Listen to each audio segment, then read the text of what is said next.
Hello, everyone. Today we going to be asking a question that you may have seen elsewhere online. Why don't moderate Muslims condemn terror attacks? And we going to be talking about that question in relation to free terror attacks that have taken place in the UK this year.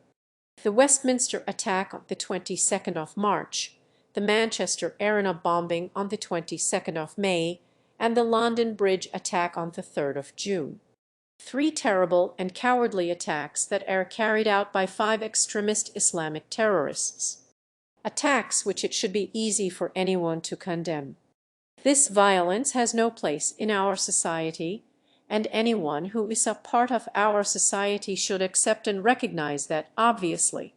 So, why don't we see so-called moderate Muslims condemning these attacks? Could it be that they are all secret terrorist sympathizers? Well, let's rewind a sec. To answer this question, we first have to answer another question. Do moderate Muslims condemn terror attacks? You see, if we say why don't moderate Muslims condemn terror attacks? Well, that's a bit of a have you stopped beating your wife type thing. What we call a loaded question. We call a loaded question. It contains within it a presumption of guilt. So what we going to do today is go and check and see whether or not moderate Muslims are actually condemning terror attacks.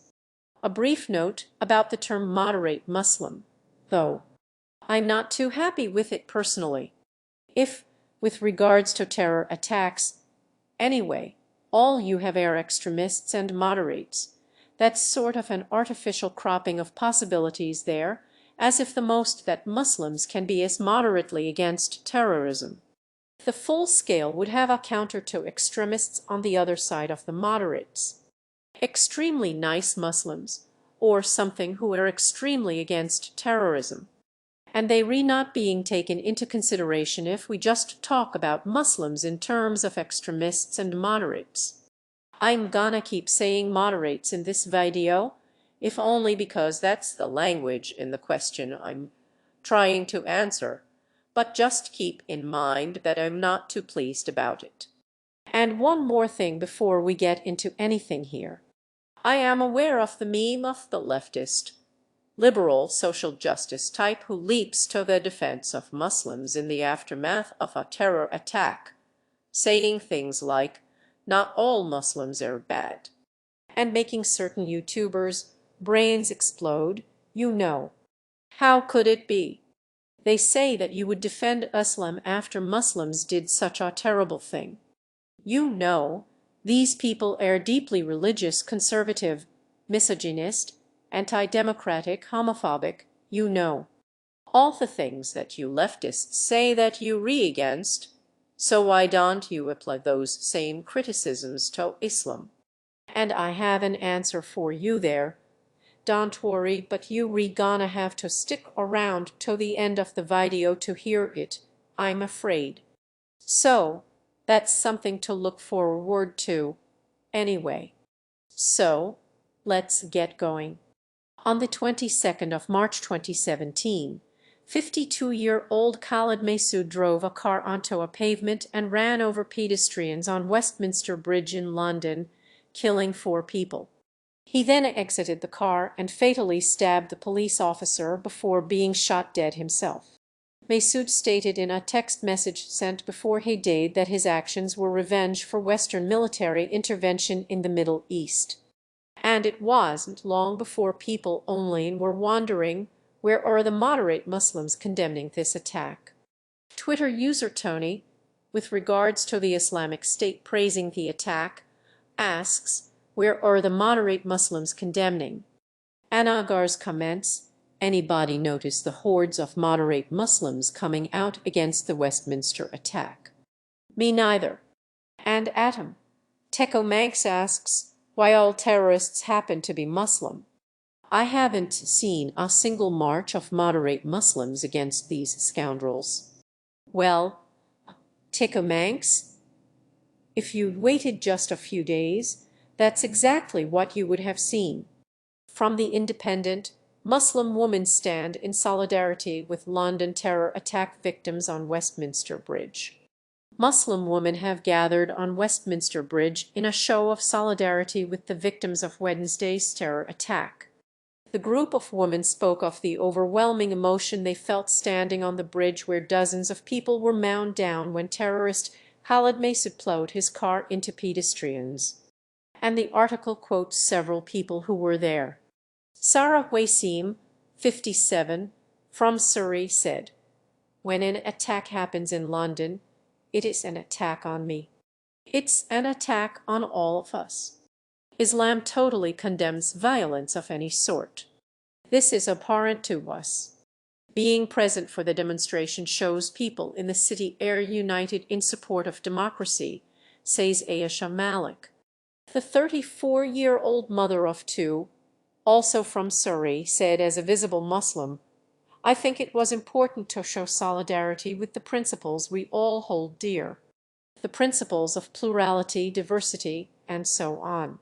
So that some Muslims there condemning the terror attack, but that just one bunch of people on a bridge, you might say. What were some other Muslims up to? Well, let's take a look." The Muslim Council of Britain put out the following press release. The following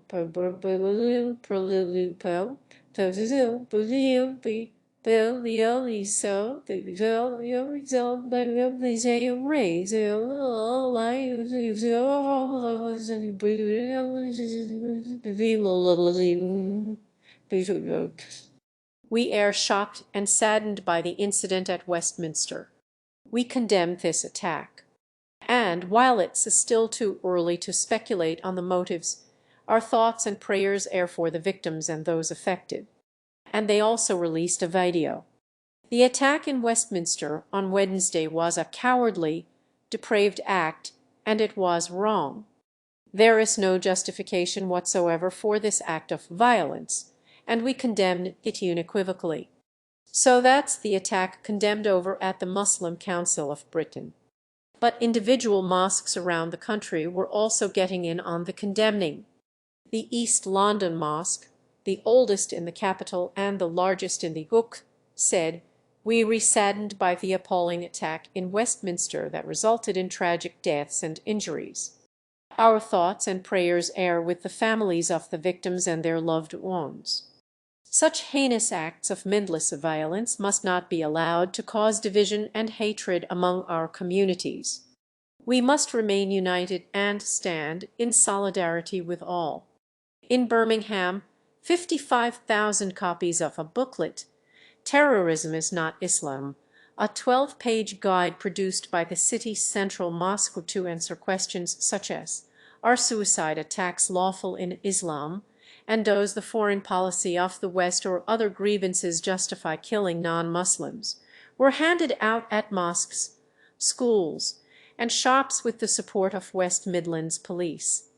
And I took a peek at that booklet, and it condemns violence and terrorism throughout, and at the end it lists all the mosques that supported and endorsed it. So good stuff there. They read clearly getting it done down in Birmingham. And here's another story from the Huffington Post. London terror attack fundraiser led by Muslims raises thousands to help victims' families. I decided to launch this campaign to raise money for victims of yesterday's terrible attack. I was unfortunately holed up in Parliament for around 4 hours yesterday and witnessed a lot of terrible carnage. Saw a number of bodies on the streets, paramedics, police everywhere. It moved me quite a bit, and when I got home last night I realized that I'd gone through a terrible experience, but it must be a lot worse for the victims of the attack. And this is me city, these are me neighbors, and I felt that I had to do something, so I called up a bunch of me friends and we launched this campaign. We've raised over £5,000 sterling already, and we'd love for everyone to help us to do something good and to ensure that at least something positive comes out for the victims of these families. And by the time the Muslims United for London project closed, they'd raised over £29,000 sterling for the victims of the attack. So that's nice. So we got Muslims condemning the attack, marching with the victims, raising thousands of pounds in support, and well, I don't want to come to any premature conclusions here. Maybe the Westminster attack was an anomaly. You know, maybe fate's not always like this. So let's take a look at the other incidents. On the 22nd of May this year, a man called Salman Abedi detonated a nail bomb outside the Manchester Arena in Manchester, killing 23 people, including himself. So, did Muslims condemn this attack?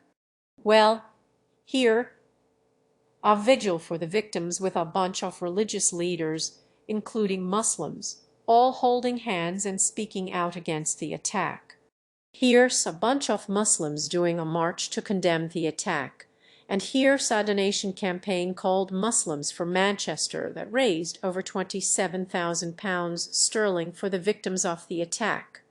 Pretty much exactly the same actions that were taken with the Westminster attack, to be honest. So that's 2 out of 3. Let's take a look at the third one, the London Bridge attack. And I don't really want to belabor the point here, but here we go.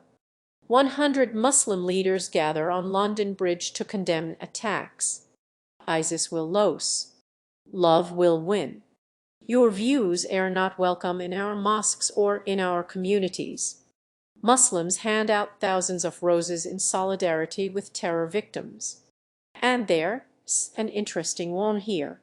More than 130 British imams refused to bury London attackers. We will not perform the traditional Islamic funeral prayer for the perpetrators, and we also urge fellow imams and religious authorities to withdraw such a privilege, the Muslim leaders said. These vile murderers seek to divide our society and instill fear. We will ensure they fail. We implore everyone to unite. We are one community in the face of such dastardly cowardice. Unlike the terrorists, we must uphold love and compassion. Thousands of Muslims worldwide have likewise condemned terrorism in recent years, as noted in a 712-page Google document maintained by an American Muslim student.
And I'll put a link to that Google document in the description if you want easy access to a seemingly never-ending list of Muslims condemning terrorism. So anyway, in relation to the initial question, why don't Muslims condemn terror attacks? Well, I have to conclude they do. And if someone asks why they don't, then at best they re just ignorant of the truth, and at worst they reactively being malicious. However, at this point watching this video, I am aware certain people will be thinking, well, some Muslims condemning terrorism or supporting victims or donating money and time. That's all very well and good, but the attacks are still happening, aren't they? These are all reactive measures. Let's think proactive. Why aren't these so-called moderate Muslims putting a stop to terror attacks before they happen? I am reminded that this clip of Sargon of Akkad I touched on in another video. In fact, I would expect moderate Muslims to be, I don't know, presumably dabbing in these potential terrorists, saying to the authorities, look, there's some mosque over there where they say some really radical shit, and I don't like it, because I think a terror attack might come out of it. That's what we need to be seeing. If you were a Muslim in Britain, and you abhor terrorist attacks, if you think this is the worst thing a person can do, you need to remain vigilant within your own community. I am sorry that this is the case. I am sorry that you have to be the one.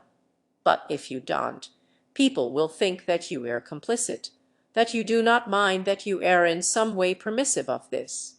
Because I tell you what, if this was English people in me community doing this, you fucking damn right would be reporting them to the cops. That'd be the first fucking thing I'd do. So well done to Carl. He would heroically and nobly stop the attacks if he knew about them, that is, by contacting the police. So why hasn't that been happening? Is it because the moderate Muslims secretly like the terror attacks happening, or is something else going on? Well, let's see. And let's first talk about a recent terror attack that didn't happen. On the 27th of April of this year, British national Khalid Ali was arrested on suspicion of planning a terror attack. He had a backpack with several lives in it when he was arrested by armed police. And when quoting the Times here, security sources said the investigation had been running for some time after a tip-off raising concerns about Ali's behavior. The tip-off, understood to be from a family member, had prompted surveillance by police and MI5, it's understood.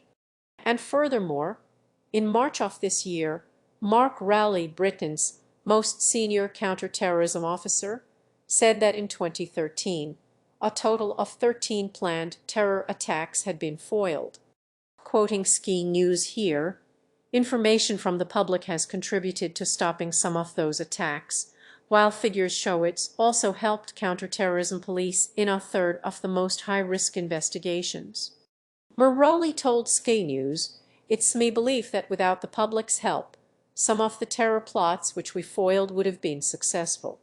So it seems like, in some cases at least, Muslims are actually contacting the police and preventing terror attacks from being carried out, and those people deserve all the praise in the world for that. They re-saving lives. But you might say, well, what about the 3 attacks we re-talking about? They didn't stop those, did they? Nobody contacted the police to inform on those people, or those attacks would never have happened. Well, you see, the thing is, that's not the case. For instance, let's look at the Manchester attack. He supports terrorism.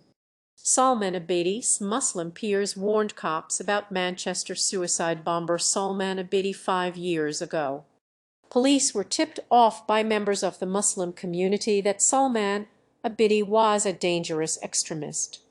2 members of the public called a special anti-terrorist hotline to report the ISIS killer's horrific views. One community worker said to people who knew Abedi at college made separate calls to the police begging them to take action. And furthermore, in the case of the London Bridge attack, well, watch the following clip. And so that day, I realized that I needed to contact the authorities. I phoned the anti-terrorist hotline. I spoke to the gentleman, told him why and how. I told him about our conversation and how and why I think he's being radicalized. And basically, just doing me bit. And what claim of that? Nothing, absolutely nothing. They didn't get back to me, nor was he arrested or, just picked up for any kind of questioning. Were there any other people in the community that tried to object to his views or to try and put him on another path? Yes. He was thrown out of a mosque maybe over a year and a half ago. His local mosque, because of his radical views. So they were reported to the police. Like in the cases of the 13 attacks that were prevented, these attacks, the successful attacks, are just the ones that slipped through the net. The police were warned, but were still ultimately unable to stop them from happening. And I'm gonna say something not very popular right now, something you'll never hear a politician say, probably because nobody wants to hear it. But it is true. You can't stop terrorism, which is sort of the point of terrorism really. It wouldn't be scary if it was easily preventable, would it? Let me clarify a few things, though. I'm not saying we shouldn't try to prevent terrorism. You can obviously prevent individual terror attacks, and for the ones that were not prevented, it's always good to examine how and why they were missed by the police. On that level, on an individual level, terror attacks can be stopped. But stopping terrorism entirely, well, it's a nice goal in theory, but it's just not possible. Or, at least if it is possible, it's not something that can be done quickly and easily. And in the worst case scenario, the blind pursuit of this goal will lead us down some very dark roads indeed. And I want to talk about that for a bit right now. I occasionally ask folks on Twitter what they would do to stop terror attacks from happening in this country. And I'd like to run through a bunch of the more common arguments I see in relation to the 3 attacks I've been talking about.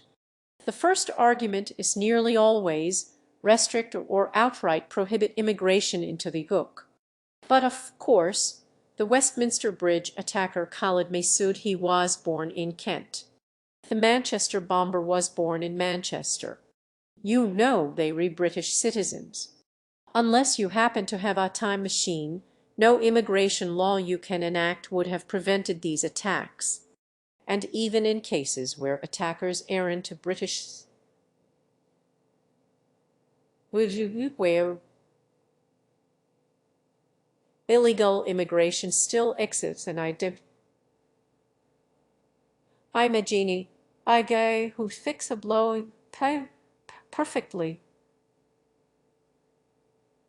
Break him and murder a bunch of Ghana view pie the view bad value pie very bad view higher view I will be I'll be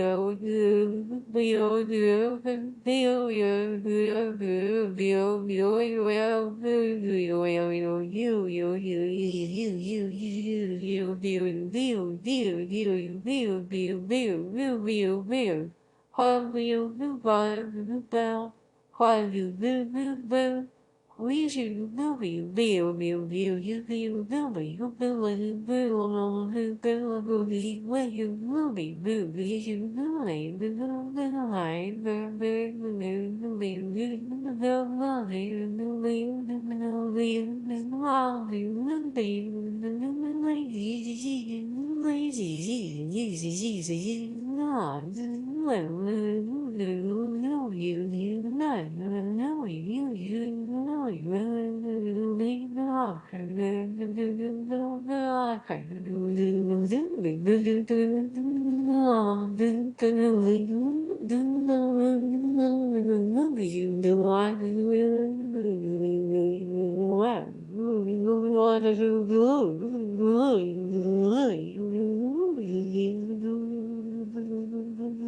But whatever. Another argument is to lay the blame on Islam. Islam should be banned and mosques closed down, I see people say. Now, ignoring that course of action would involve breaking a whole shitload of laws and committing a bunch of human rights abuses. It doesn't make any practical sense in regards to our terrorists we're talking about here. One of the London attackers was confronted by other Muslims and thrown out of his mosque. You know, he wasn't radicalized there. In fact, the frightening truth of it is that anyone today with an internet connection can radicalize themselves. They don't need to be physically present in order to listen to a bunch of hate speech. They can be reading, watching, and listening to all sorts of terrible stuff without ever leaving the house, and if they don't tell anyone they're redoing it, there's no way to know. This is why talk of changing immigration laws doesn't really make any sense to me. The problem is the people we have in the country. It's the ideologies that lead them to commit attacks, and thanks to the internet, those ideas permeate borders and can infect anyone. You know, the Westminster attacker was a Muslim convert. Before he changed his name to Khalid Masood, he was called Adrian, and he converted to Islam in his 40s. You know, how do you account for something like that? Adult British citizens who were born here converting to Islam and carrying out attacks, you know, changed the immigration laws to say whatever you want. You are not going to stop attacks like that. So how do we stop people who are using the internet to self-radicalize? Well, obviously the answer is to enact strict internet usage laws and give the police, intelligence services, and government free rein to spy on whoever they want, right? Do you see where chasing the impossible goal of zero terror attacks immediately can lead? We've already done away with the separation of church and state, and we read banning religions. We re-censoring the internet and spying on innocent people, all in the name of preventing something that we might not even prevent. You know, the police aren't perfect, clearly, and they can't catch everyone. And as a side note here, I'm personally not a huge fan of the police, or at least the police as they exist currently, but if the police are the ones who are expecting to deal with terrorism, then why anyone concerned about terrorism would vote for the party that's consistently cut police funding and numbers is a bit beyond me, to be honest. Anyway, so like Tantalus, the harder we reach for the goal of zero terror attacks immediately, the further into the distance it'll move, if you all forgive me a slightly pretentious reference there. For instance, let's say we did go all the way down the path of authoritarian censorship.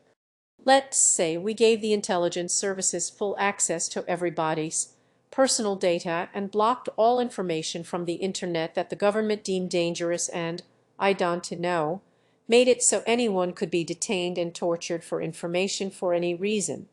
Say like China. You know, that's how they do it over there. So that must be why there are no terror attacks in China, right? Except, of course, that's not true. There are terror attacks in China. Lots of terror attacks in China. And if they can't stop it with their draconian censorship laws and human rights abuses and so on, then I don't see why we'd fare any differently, to be honest. And then what happens when people start committing terror attacks to protest the human rights abuses? It's kind of a vicious cycle there.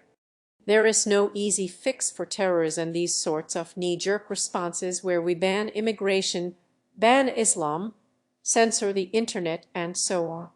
Far from fixing the problem, I'd argue they'd only make it worse. And this is where I'd like to address the folks who wonder why leftists defend Islam. And the answer is,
We don't, really.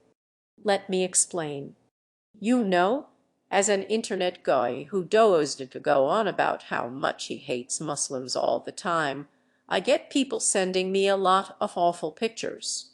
You know, ISIS executing people, homosexuals being thrown off buildings, female genital mutilations being performed on children, and so on.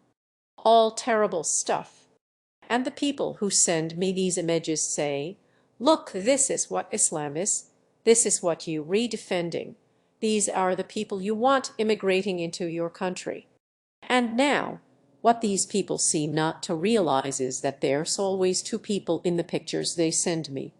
There's someone doing something horrible, sure, but there's also someone having something horrible done to them.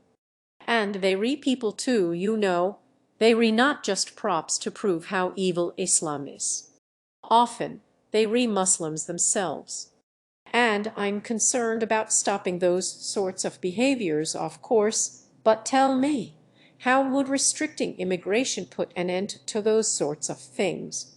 It wouldn't. They still happen. You know, all restricting immigration would give the people who might want to run away from those sorts of things, the potential victims of those sorts of things, on fewer safe place they could run away to. So when I seem like I'm defending Islam, I'm not. I'm certainly not defending the people who carry out terror attacks. I want to defend the people who oppose terrorism and who oppose extremism, but might themselves be hurt by knee-jerk responses to terrorism on behalf of idiotic, short-sighted politicians. And while I was making this video, on the 19th of June, a van was driven into a crowd of people outside a mosque in Finsbury Park in London by a 47-year-old man from Cardiff called Darren Osborne. He was then thankfully restrained by the crowd before being able to escape or go any further.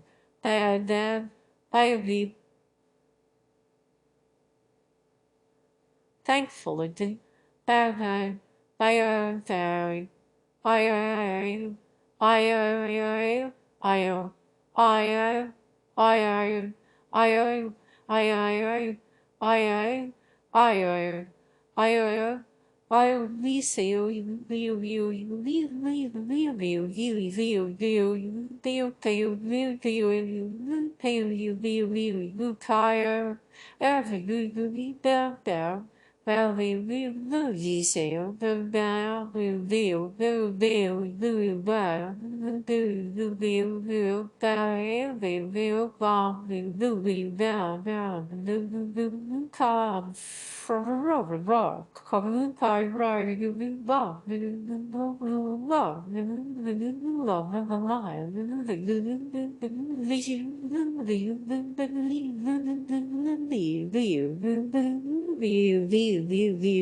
just one more horrible incident that happened in London recently.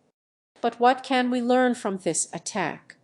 Well, I'd hope that it proves that any part of society can be targeted by terrorism, and any type of person can themselves become a terrorist. It is not a specifically Islamic problem. And the more focus we put onto extremist Islamic terrorists, the more we will miss people like this guy. So I leave you with a question today. Why don't we see any Welsh guys condemning this attack? You know, could it be because all Welsh people secretly support Darren Osborne and his horrible actions? I don't know. I am just asking questions, of course. But if they have been condemning it, I certainly haven't seen it. And I'm not gonna bother to go and look. But I think that just to be on the safe side in the meantime, we should probably ban whales. Thanks for watching, everyone. It's a bit of a serious video today. Not too many jokes in this one. Too many is in this one.